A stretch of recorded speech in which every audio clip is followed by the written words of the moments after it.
All right, so you've been watching the coverage of our New York partners there following that guilty verdict, that rounding guilty verdict against Senator Menendez in this corruption trial. You know, we've been seeing the what's happened relative to the criminal aspects of this, looking here at the indictment and going through all of that. But now part two is really going to be the political fallout. He is still in office. And in fact, today, there are fresh calls for him to step down. I want to show you this in real time. This is the first of what we expect will be a chorus of people sounding like Representative Andy Kim, Democrat out of New Jersey. He says this is a sad and somber day for New Jersey and our country. Our public servants should work for the people. And today we saw the people judge Senator Menendez as guilty and unfit to serve.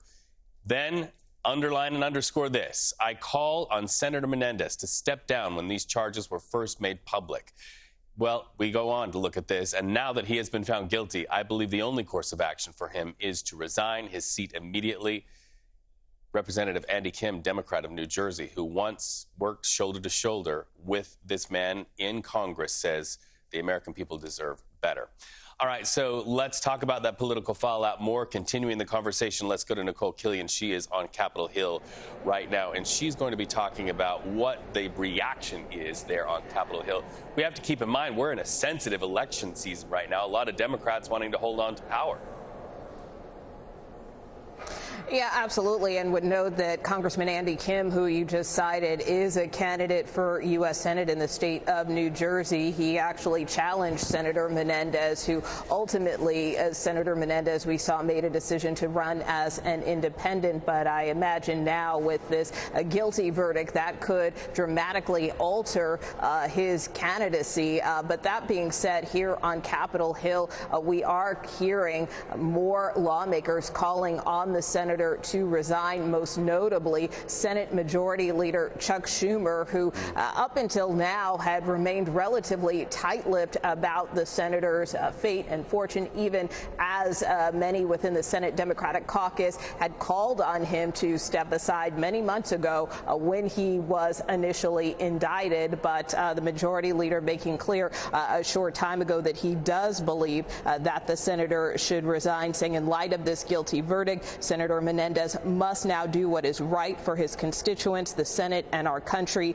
and resign. We also saw a statement a short time ago from Minnesota Senator Tina Smith, who says everyone deserves due process, and that's what Senator Menendez has received. He should now resign immediately. We are also watching and awaiting potential reaction from Senator Menendez's fellow New Jersey Senator Cory Booker, who earlier today said on another broadcast program that he was watching this trial very closely and had kind of been saddened about just the whole situation, having known Senator Menendez and worked with him for the better part of a decade. But he, too, had been one of the senators who, prior to this verdict, had called on the senator to resign, something he reiterated to me a couple of weeks ago when I asked him about the senator's independent bid. So it's likely we will see more of these resignation calls to follow, but the question is if the New Jersey Senator Robert Menendez will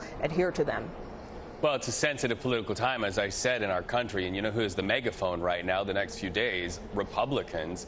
This is likely something that could be echoed on the stage in Milwaukee at the Republican National Convention. Let's talk about this. If he does not resign, as you've just cited, several senators have called for him to do, is there a mechanism that he can be expelled from the Senate? We know he serves on the Senate Foreign Relations Committee. At one point, he was even the chairman. Can they just kick him out?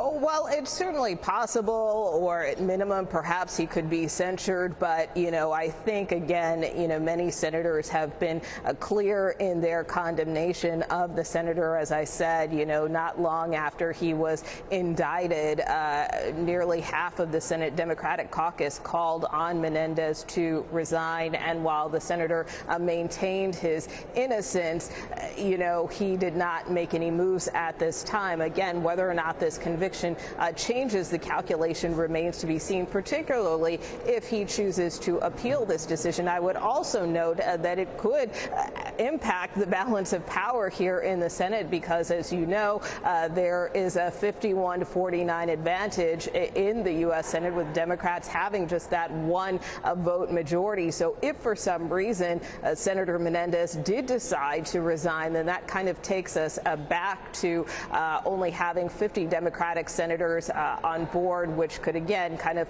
dramatically alter the situation here on Capitol Hill with respect to the balance of power. So that is something to watch going forward, because, as you know, anytime a lawmaker steps down, their seats are not necessarily filled immediately. Well, the balance of power felt a bump today. Nikole Killion, thank you so much for that report from Capitol Hill.